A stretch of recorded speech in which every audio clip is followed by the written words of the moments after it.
A long time ago, I used to work here as well, and I'm very glad to still see some of the familiar faces that I know from 2010 to 2013. So today's topic, conflicts over anti-Semitism in Germany, a post-colonial perspective.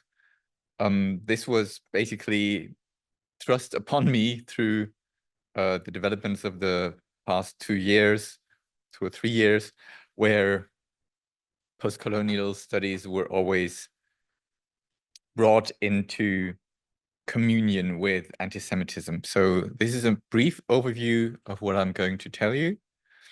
I hope to be finished in 30 to 40 minutes. Andreas is going to hit me if I take too long. So during the past decade or so, we are witnessing an increasing awareness about colonialism in the German public as well as in the international public. Black Lives Matter, the Rhodes Must Fall movement, the toppling of the statues of Edward Colston in the UK, but also initiatives here in Germany like Freiburg Postcolonial, Berlin Postcolonial, Hamburg Postcolonial, or the initiative against the forgetfulness about the German genocide in Southwest Africa. They have been contributing to, they've actually more and more influenced the debate. Also, the exhibition, The Third World in the Second World War, and the report on the restitution of objects in the museums by Felvin Sarr and Benedict Savoy played a role, and even some anti-colonial movies like Concerning Violence by Göran Olsson, which was actually to be found on the webpage of the Bundeszentrale für politische Bildung, the Federal Center for Civic Education. So it seems we were gaining ground. However, there was, of course, a backlash. There was increasing criticism of post-colonial studies and justification of colonialism. And this was starting already in 2015 in a number of journals, in a number of newspapers. However, until 2019, when the AfD was actually demanding that, arguing that post and decolonial studies are somehow Marxist and intellectual terrorism should be outlawed. Until then, there was little talk about anti-Semitism. This changed since 2018, 2019 drastically.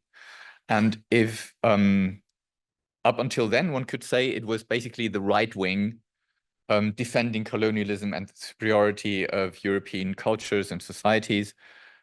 This changed in the following years. And if we now have statements in the press like in the Spiegel, which is supposedly a left liberal journal, that post-colonial studies are basically the intellectual refinement of the hatred of Israel, then, I mean, I could name like 20 other examples like that.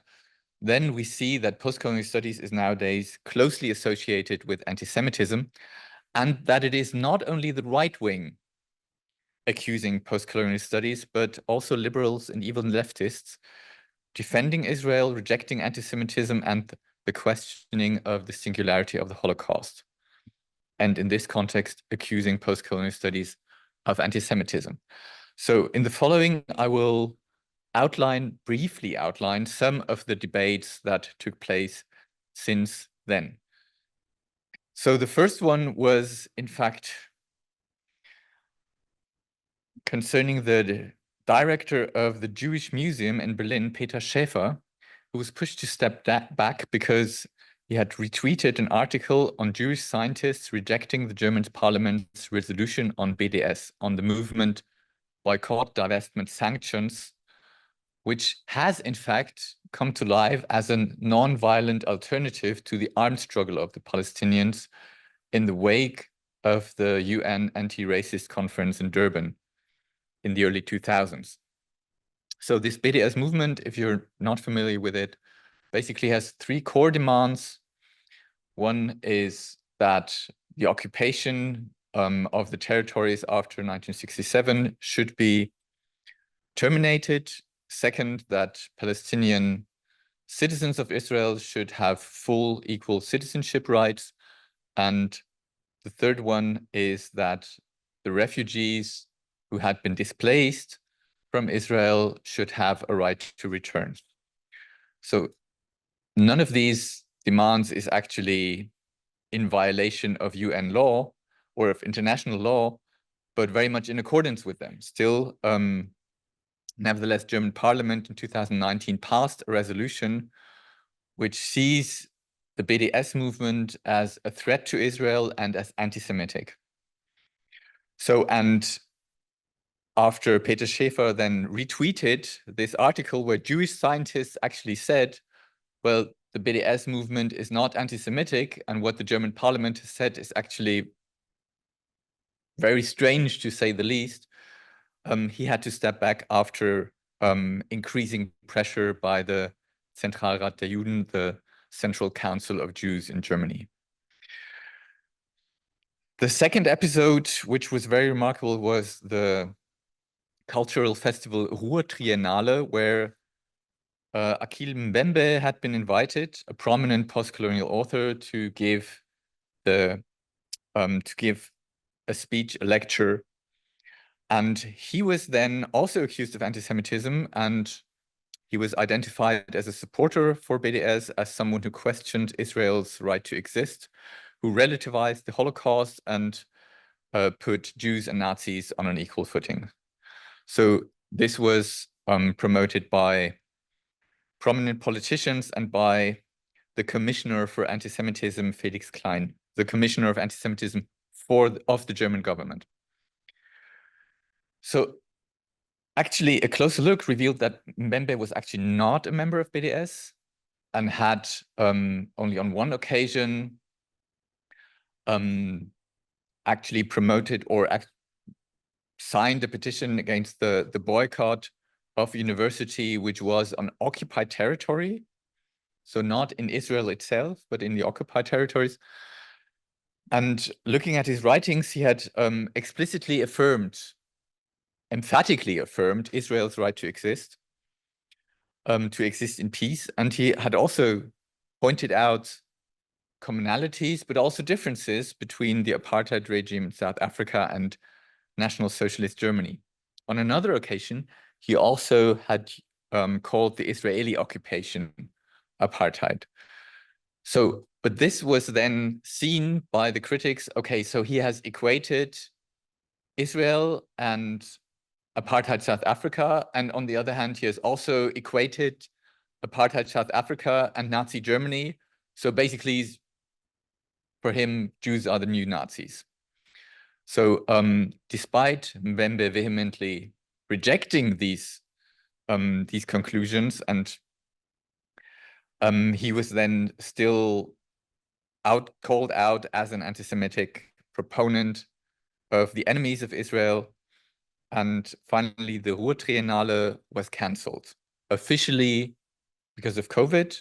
Unofficially, it seems that other factors were important here. So on another level, there was a public debate on the Holocaust in the German newspapers. And here, the guilty proponents were Rothberg, Moses, and Goldberg. Michael Rothberg, who had already in 2009 written a volume called Multidirectional Memory, was actually accused of paving the way for a relativization of the Holocaust, because he, in fact, had promoted an idea of connecting the memories of different crimes, different genocides. And his central point actually was we should avoid a rivalry of victims. We should not make the mistake of saying, oh, we have been talking about anti-Semitism and the Holocaust all the time. We should stop doing that. We should then highlight the colonial genocides. This was precisely what he deemed very problematic. So nevertheless, he was then called out as a subtle anti-Semite. And the same thing happened to Dirk Moses, a genocide scholar who also was actually more concerned about some of his colleagues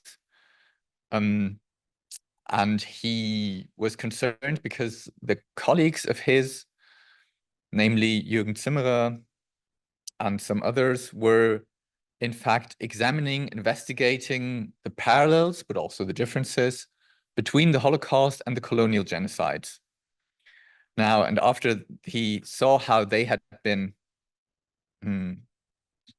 defamed in German media, he wrote The Catechism of the Germans, in which he said, well, basically the debate in Germany has some religious dimension, apparently. Religious dimension in the sense that there is a new national creed which must not be offended.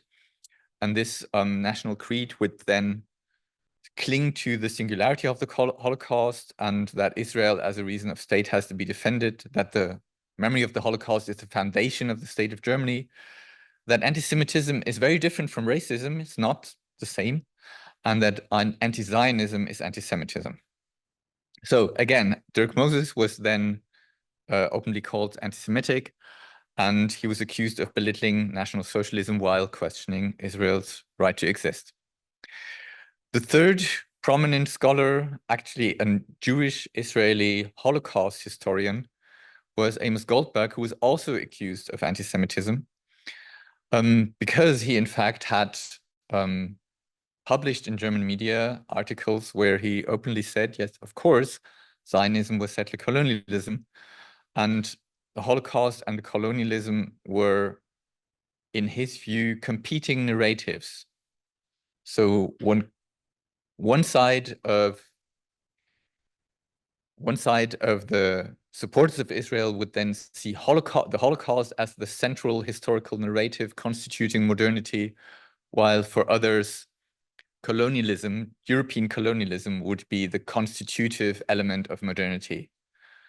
Actually, he did not say explicitly, okay, this one narrative is the right one, this other narrative is the wrong one, and we should discard it, but merely pointing out that we are dealing here with different narratives was enough for some of his opponents to accuse him again of relativizing the Holocaust and questioning the singularity of the Holocaust. So he was branded an enemy of Israel. Actually, we invited him. He was very much afraid of repercussions. He asked us not to announce his public talk and even not to put it on the homepage, because he had already seen that people had lost their jobs after they had invited him. So the solution that he proposed in the short term, actually initiatives to understand also the problematic aspects of the other side. So basically the pain of the others, meaning in the conflict between Israel and Palestine, he called upon both sides to realize that the victims of the other side were also suffering. And in the medium term, his objective was then a binational political system in Israel where both Jewish and Palestinian people could coexist in peace. And characteristically, an event where this pain of the others was then to be discussed in the Goethe Institute in Israel was cancelled, again, after pressure from Israel, where he was to discuss this issue with Charlotte Wiedemann from Germany and with Bashir Bashir, a collaborator also working on the Holocaust and the Nakba. Third example, some of you surely will remember the art exhibition Documenta, actually the largest art exhibition. No one knows why it takes place in Kassel, which is really not the center of the world. And and this art exhibition was then in German media also from the beginning on seen as anti-Semitic. The accusation originally was launched by the Alliance Against Anti-Semitism Kassel, which is in fact one person, and he doesn't have a good standing in Kassel because it's a very radical and strange person. However, he argued that that one of the groups, among the many groups taking place in the Documenta, had met in the cultural center named after al-Sakakini, and arguing that this was an anti-Semitic person. People who would meet in a center which was named after this person surely are also anti-Semitic. This rather flimsy accusation was unfortunately taken up by the German media on a grand scale. In all the large German media newspapers you could find this.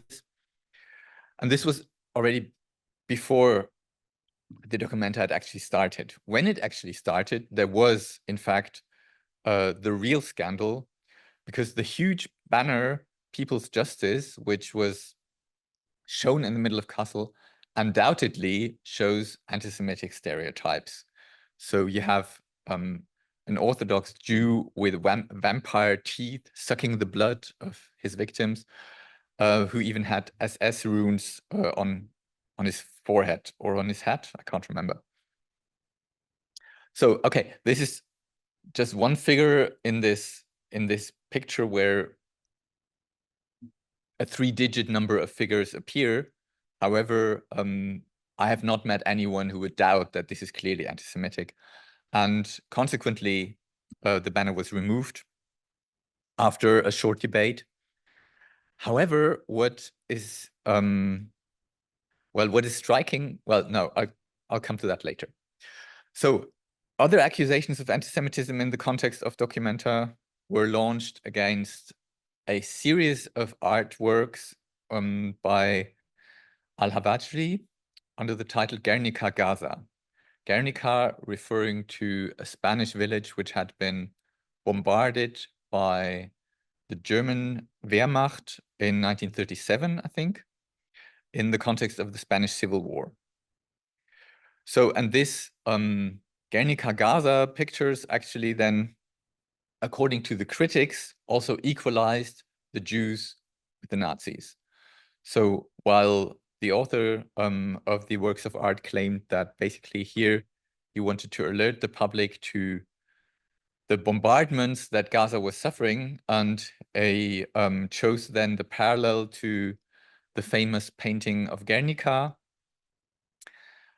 His critics were arguing that obviously we here have an anti-Semitic reversal of perpetrators and victims.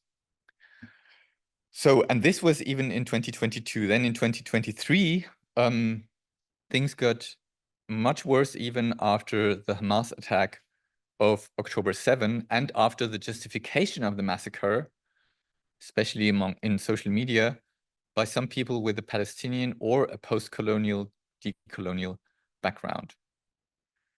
So among these people, there were hardly any prominent post-colonial theorists. However, it was closely associated to post-colonial studies. On social media, people were oftentimes quoting Fanon, who had argued, in fact, that violence is necessary to overcome the violent colonial rule.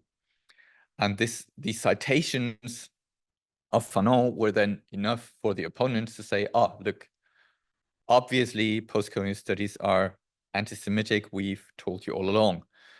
So at worst, post-colonial studies were portrayed as a theory which was designed to be an accomplice of terrorists planning a bloody revolution. In Germany, we had the phenomenon that pro-Palestinian demonstrations were banned, more than a dozen. Flags, scarves, and slogans were banned because of anti-Semitism. The slogan "From the river to the sea," according to German Minister of the Interior Nancy Faeser, implied the annihilation of Israel and the displacement or killing of Jews, just like the boycott, divestment, and sanctions movement, which demands the right to return of Palestinian refugees. It was also deemed anti-Semitic. So what are we to make of this? If we look at all that, we cannot help but notice that the allegations of anti-Semitism are often based on very broad definitions, and specifically definitions including the delegitimation of Israel after the so-called 3D definition, delegitimization, demonization, and double standards, or after the definition of the IRA, the International Holocaust Remembrance Alliance. They were also based, oftentimes at least, oftentimes means there were some incidents where clearly there was anti-Semitism at hand, but oftentimes they were based on very weak arguments. However, they were politically very effective. And they were often targeting Jews. So on the basis of the BDS resolution, a number of Jewish intellectuals from Israel even sometimes were attacked, and they were accused of anti-Semitism, ignoring the actual recognized academic definition of the Jerusalem Declaration. And this Jerusalem Declaration argues that anti-Semitism is discrimination of or attacks of or hatred against Jews as Jews, not Jews as soldiers or as settlers of a settler colonial state. So this more or less is the result, but the puzzle still remains. And the puzzle is, especially here in Germany, why do liberals and leftists become allies of conservatives and right-wing extremists like the AfD in the labeling of postcolonial studies and the critique of Israel as anti-Semitic? So I offer an explanation in 3 parts. So the smaller part is, well, in some instances, we are dealing with anti-Semitism. The banner People's Justice is certainly one of these cases. Attacks against Jews, attacks against Jewish people, and holding them responsible for the actions of the state of Israel also is clearly anti-Semitic. Why should these Jewish people be responsible for the actions of the state of Israel? Clearly they are not. However, this is, and I want to emphasize that this is really the smaller part of the explanation. And there are 2 bigger parts. So the second bigger part is has to do with German society and with German society dealing with the Nazi past, not necessarily with anti-Semitism, through an alliance with Israel, no matter what, in order to redeem itself from guilt. This is already something that started in the 1950s under Konrad Adenauer, after whom some places and streets are named here, I noticed. So, and this pro-Israel hegemony that we find among politicians and journalists after the October 7 comprises not only the racists and conservatives who have been criticizing post-colonial studies all along, but it comprises also liberals and leftists, some of them sincerely concerned about anti-Semitism. So why?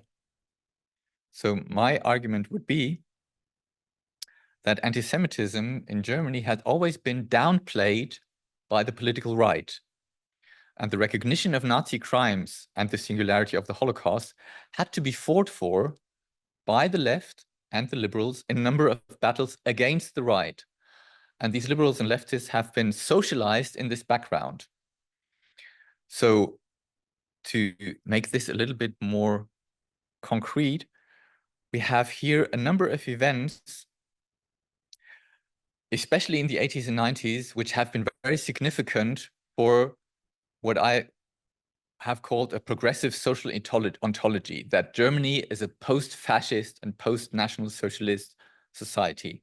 And the first step is recognizing the crimes of National Socialism and the fascists. And this was controversial, in fact, until these events in the 1980s and 90s. And the first event was the speech of German President Weizsäcker in 1985, where for the first time, and in May 8th, so basically the day when World War II ended in 1945, for the first time, a German president actually said, no, this is not a day of defeat, it's a day of liberation.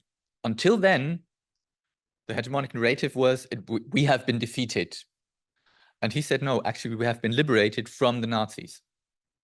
And this, especially among the Conservative Party, which was the home of Weizsäcker, this was still controversial. People have been arguing about this.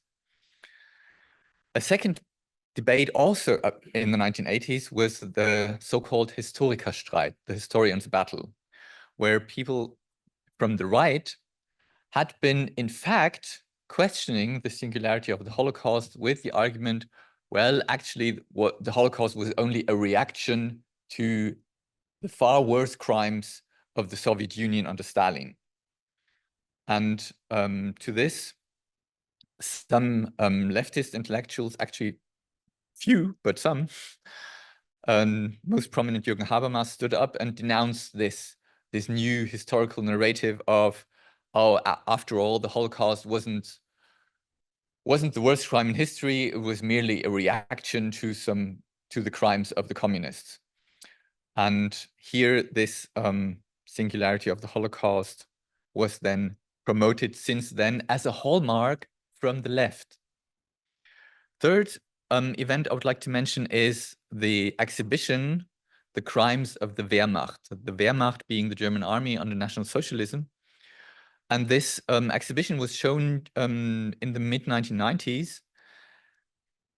And it basically did away with the myth that the German soldiers in World War II were brave soldiers defending their fatherland. And it showed very explicitly in hundreds of images that they had been complicit in a war of annihilation, in a war against Jews, in a war against Slavic people in the East, and basically had been taking part in mass murdering of the civilian population in Eastern Europe.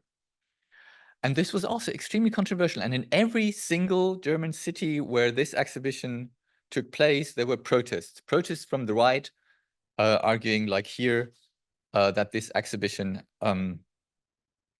should not diminish the honor of the German soldiers. The slogan being, "Grandpa was no Nazi. He was merely a soldier." And the fourth point in this debate was the prominent book by Goldhagen, Hitler's Willing Executioners, which basically made the same point, German soldiers being very complicit in the genocide. So, and in the context of these struggles, we find what I would call misguided reflexes among liberals and leftists as part of the explanation of this puzzle. So because this singularity of the Holocaust has always been questioned from the right, they see then attacks, they perceived attacks against this singularity of the Holocaust as something which must be coming from the right and must be motivated by anti-Semitism. So postcolonial studies, however, do not mean to diminish the memory of the Holocaust. But they're actually not questioning that Germany is a post-National Socialist society and that anti-Semitism is a bad thing and that it is Germany's first and foremost duty to remember the crimes that have been perpetrated here. They're merely saying, okay, but we should also remember the other crimes that Germany committed, namely during colonialism, the genocide against the Herero and the Nama. And in general, Europe should actually also deal with its racist and colonial heritage. So they demand actually an expansion of this ontology from a post-fascist to also a post-colonial society. So the rejection of fascist and racist patterns should apply in this context as well. And some people see then a clash between these claims, and the liberal defenders of Israel are fearing for the progressive ontology that had been fought for in the 80s and 90s, and join forces with the conservative defenders of colonialism in the attack of pro-Palestinians and post-colonial studies. But however, this is of course contingent. One can draw the conclusion from the Holocaust, this must never again happen to the Jewish people / the state of Israel. But obviously, we can also draw the conclusion these crimes should not be happening again to anyone. So what does now, I hope I'm still on schedule. Now, the last part would be now, what has the post-colonial perspective to offer in terms of an explanation? So the third part of my explanation would then be, we're dealing here with Eurocentrism. If people are now denouncing post-colonial studies as anti-Semitic. And to make this point, I would like to actually employ some concepts provided by post-colonial studies. And the first would be the one of Orientalism and othering, being based on the general idea of the civilized self versus the uncivilized other. And this is something that we could obviously witness in the context of the documenta, where basically Germans actually claimed, oh, we have to explain to the rest of the world what is anti-Semitism, because they don't know about it. We know about it. Yeah, and we have to educate and civilize them, affirming a German identity aware of anti-Semitism and morally superior. A second point we can also draw from postcolonial studies is the idea of hegemonic hearing and also of silencing. Hegemonic hearing, the perception of what others have said is then strongly distorted in the context of a specific idea of superiority and inferiority. So here we have, in fact, some voices which have intentionally or unintentionally maybe even misrepresented or ignored. First of all, Achille Mbembe, who repeatedly has said that he does not question Israel's right to exist, and that Israel's right to exist would even be of crucial importance after what had happened in the Holocaust to the Jews. However, this did not keep a number of German newspapers from writing again and again that he would actually question Israel's right to exist. Some people are not being heard. Accusations of anti-Semitisms, this is also something that has to be pointed out, are usually then based on the critique of Israel or suspicions of BDS support. They do not differentiate between Jewish people and the state. So usually the argument is being made, okay, the boycott of Israel is parallel to the boycott of Jews in the Third Reich. However, one is directed against Jewish people, and at that, a Jewish minority in Nazi Germany.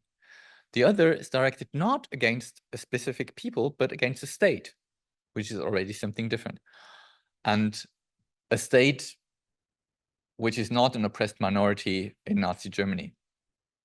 So here, the crucial differentiation between Jewish people and the Jewish state is given up. And this is, of course, something that in other contexts has already been branded as anti-Semitism. Another point,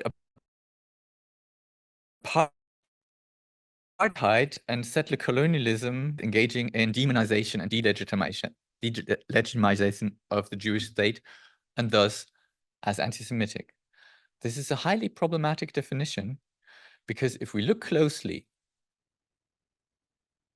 peace and conflict studies scholars claim that in virtually every armed conflict, you would find this kind of propaganda, the delegitimization of your opponent's claims and the demonization of your opponent's deeds and crimes.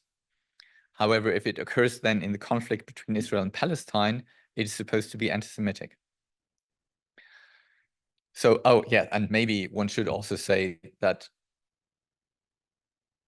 in the context of the accusation of apartheid, there is in fact an international law defining apartheid as, in simple terms, if you treat people differently according to their ethnic origin, this is clearly apartheid. And this is what we have in the occupied territory, not in Israel itself, or not in the same form, but in the occupied territories of the West Bank and Gaza, you certainly have that. It's pretty obvious. And therefore, numerous human rights organizations, Amnesty International, Human Rights Watch, have actually come to the conclusion that in these occupied territories, yes, there is apartheid. Settler colonialism, this is also, basically, again, this is a matter of narratives. However, one has to concede that the Zionists in the 20th and 30s of the 20th century were openly talking about colonialism, about settler colonialism. Because at that time, it wasn't a bad word. At that time, most of Africa and Asia was colonized anyway. So why should we be ashamed of being colonizers? We're not. So Seif Jabotinsky and others were very outspoken about, yes, being settler colonizers. Okay, yeah, from the river to the sea, Palestine will be free. This is the slogan, and it is interpreted as a code for a desire to kill Jews. And this is certainly accurate for some people using the slogan. However, other people using the slogan actually have a vastly different idea of how a free Palestine should look like. Not necessarily one in which all Jews have been killed, but a country in which Jews and Palestinian people enjoy equal rights. Amos Goldberg, the Jewish Israeli Holocaust historian, has written numerous articles also in the German press on this issue. But again, the hegemonic structures of listening do not actually perceive, do not listen in some context, and therefore, yeah, the German government is still convinced that there is only one way of interpreting this slogan. Yeah, people's just 3 minutes. Okay. Okay, I'll skip the next. Yeah, so maybe one last point on this slide. And the funny thing about this documenta scandal on anti-Semitism also was that while, in fact, every German newspaper was reporting the anti-Semitism in the banner, hardly anyone, was talking about the topic of the banner itself. And the topic of the banner was the Indonesian dictatorship under Suharto, which in the 1960s committed what genocide scholars actually also call a genocide, the murder of between 500,000 and 1 million communists by a regime directly supported by the Western powers, by the US, by Germany, also by Israel. And this somehow got lost in the scandal that there was this Jew with the SS runes on his head. And obviously, yes, this was an anti-Semitic figure, but again, this is to highlight the structures of hegemonic listening. So I'll have to skip the next slides. Colonial difference, provincializing Europe. Maybe the no binary politics. I think this is an important point because yeah, because in the social media that it has come across, and this is what many people think of postcolonial studies, that there are clear lines between good and evil. Global North is the evil guy and the Global South is the good guy. And if you actually look into what postcolonial studies scholars have written, this is nowhere to be found. They're actually rather nuanced and differentiated analysis. And yeah, so, and in this line, one could argue then, well, some comparisons are not quite accurate. Yes, Palestinians in Israel, not in the occupied territories, mind you, enjoy far more citizenship rights than blacks in apartheid South Africa have ever enjoyed. This is true. Gaza and Guernica, the comparison would also be not quite correct because, yeah, because there were no missiles being fired from Guernica to Germany. However, there are missiles being fired from Gaza to Israel. So some aspects are also not 100% identical. And European settlers did not flee from genocide, nor did they originate in America, Africa, or Asia.